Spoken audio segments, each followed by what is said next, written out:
Well,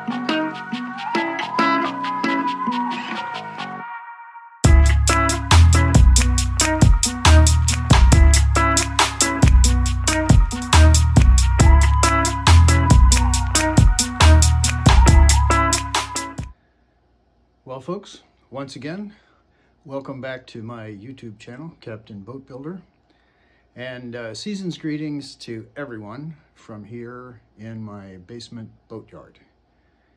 This is episode 15, Daggerboard case, and this is part 2, where I finally finished the Daggerboard case.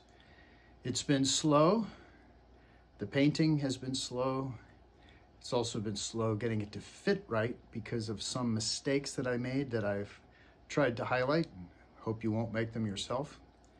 I also took a little bit of time off in the early fall to do some sailing while it's still warm here in the southeast.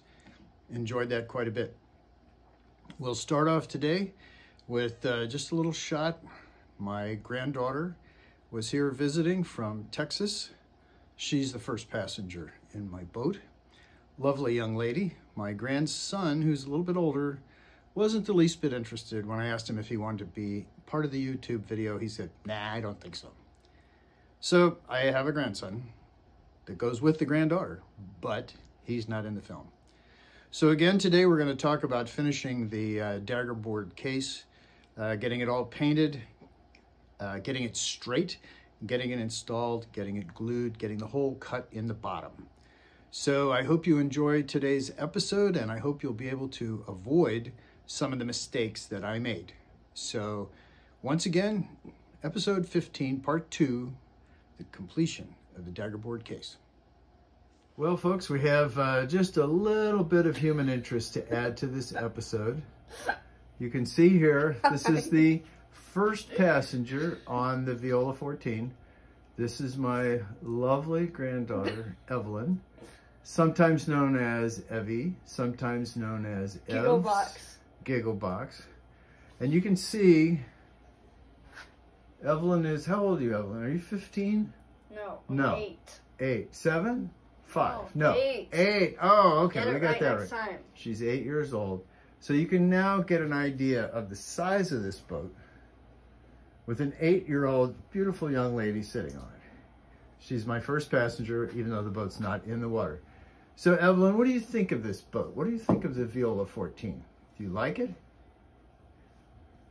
Skinny. It's skinny, that's right. It is skinny, and that might be a problem. So maybe you could go sailing with me sometime when the boat's finished? Maybe?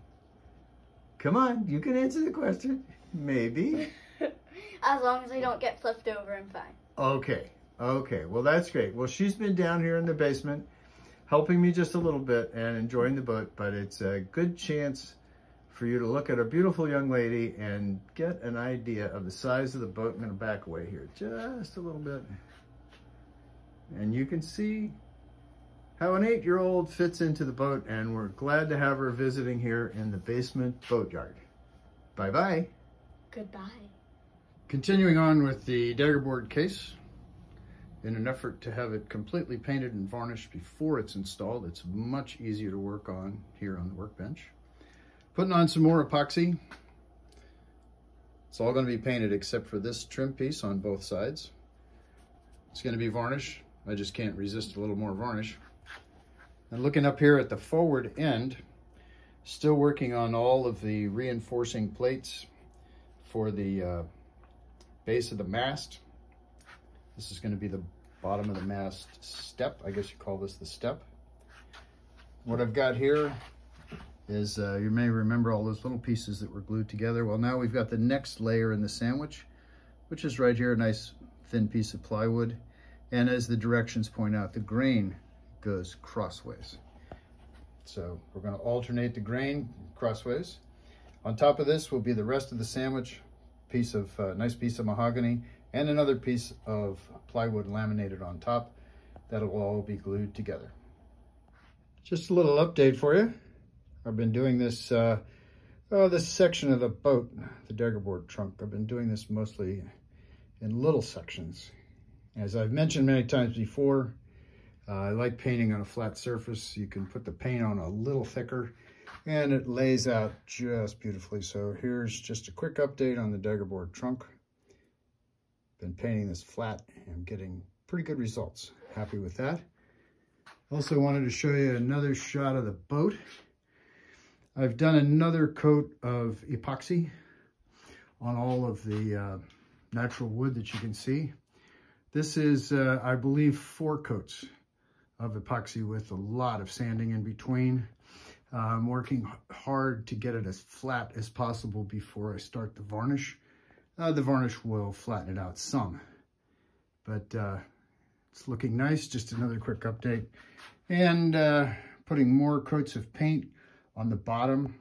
I'm painting the center panel and the 2 side panels flat like this so the paint won't run.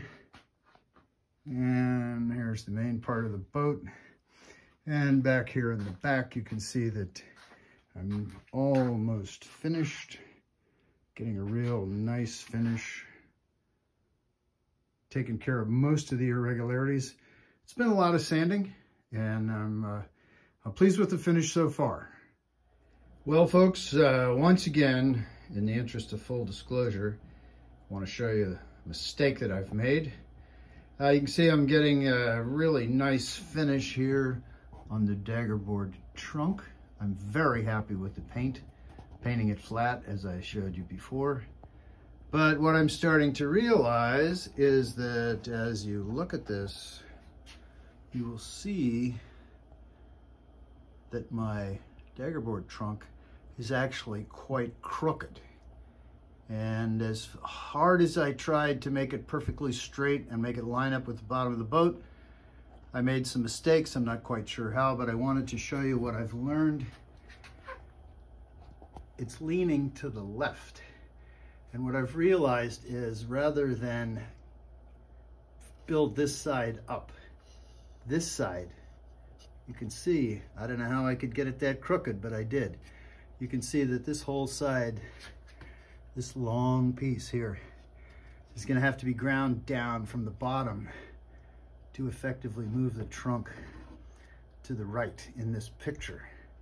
It's not so much propping up the left side as it is grinding down the right side. And you'll see down here, I've got the same problem, the same kind of twist at this end, where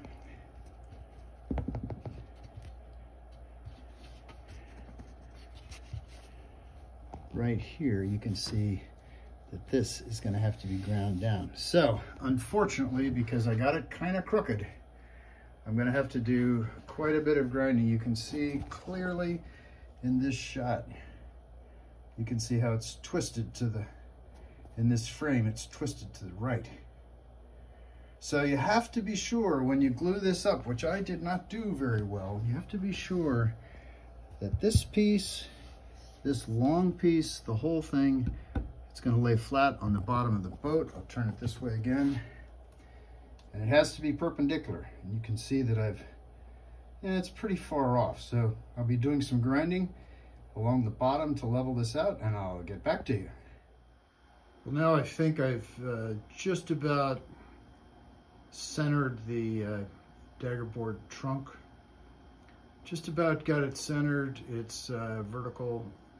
Looks like it's pretty darn even. The right edge of the green tape is the center line of the boat, and the green string is the center line of the boat. But you can see, if you look carefully, you can see that the base piece is really not quite centered. So I've had to make some, I've just had to make some adjustments. It didn't turn out quite as square as I thought it would. Here's another shot of the Daggerboard case. From the stern, and I think you can pretty much make out the string and the center line of the hull, and it's going right through the center line of the case. The important thing was to get it straight and vertical so that the boat would behave the same on both tacks. Didn't work out quite as well as I thought, but it's straight now. Just a quick progress update. I'm now finished with all of the epoxy coating of the mahogany and all the natural colored wood pieces in the boat. This is 5 coats of epoxy. I'm not really sure that the buildup is all that much because I've been doing quite a bit of block sanding with 220 paper. My goal is to get it as smooth as possible. It's really turned out quite nicely. Like I say, a lot of sanding and got a lot of gloss. The varnish will add more gloss. And here actually you can see, now that the deck is all shined up, you can see how the deck is has a camber to it and rolls to the outside. So I'm quite pleased with the epoxy and the finish, and the varnish will just make it a little more beautiful. Maybe, I'm thinking 5-6 coats of varnish at least. So now I'm just about ready to cut the hole in the boat, to cut the hole in the bottom of the hull for the centerboard case. And what we have here is we have the centerboard case upside down and it's completely assembled. We've got the cross piece here, the bottom part of the base for the mast here, and the structure that connects the two. So I don't know why it took me so long to figure this out, but here's how I came up with a system for figuring out where to cut the hole in the bottom of the boat, because I want to get it right the first time. So where the hole goes is right along this edge, right here. This is the shape of what's going to be cut out of the boat. And so what I did was, from some old stock, I made a piece. This is the 25 millimeter direction across here, which is the same size as the slot. This is 25 millimeters from here to here. Also, from the plans, the distance from this piece to this piece right here is 257 millimeters. So that's the size of this piece of wood that I have cut out of the 25 millimeter stock.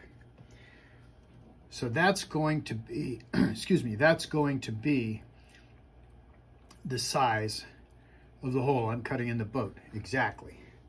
And what I'm going to be doing is I'm going to be putting it on the bottom. I'm going to be getting it perfectly centered, or the best I can, and I'm going to be outlining it. I've tentatively outlined it, as you can see right here. This is tentatively where the hole is going to go. So that's the starting point, and I'll show you in a minute how I'm going to check to be sure that this is the right place. This is a little hard to photograph because I'm underneath the boat sitting on the floor. You're looking at the Daggerboard trunk slot. You can see here my finger, excuse me, is on the hull. And there's just a little bit of a space there that's going to be filled in with the mixture of epoxy and wood flour. And then now my finger is on the inside of the trunk. And you can see I've got a pretty nice fit. Sorry for moving this around so much. Got a pretty nice fit here in the front. Here's the carpet that's going to hold the Daggerboard in position. And there's some little bit of space that's going to be filled in with the resin and the wood putty. Well, folks, this part of the construction is finally finished. Doesn't look like much, but it seemed like it took forever. Some of it was the painting in advance.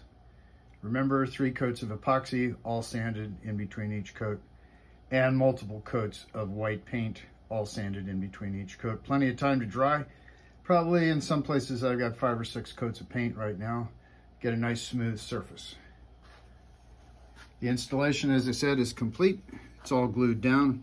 I will be going back and filling in just a few of the cracks, a few of the spaces that didn't get enough epoxy mixed with the wood flour.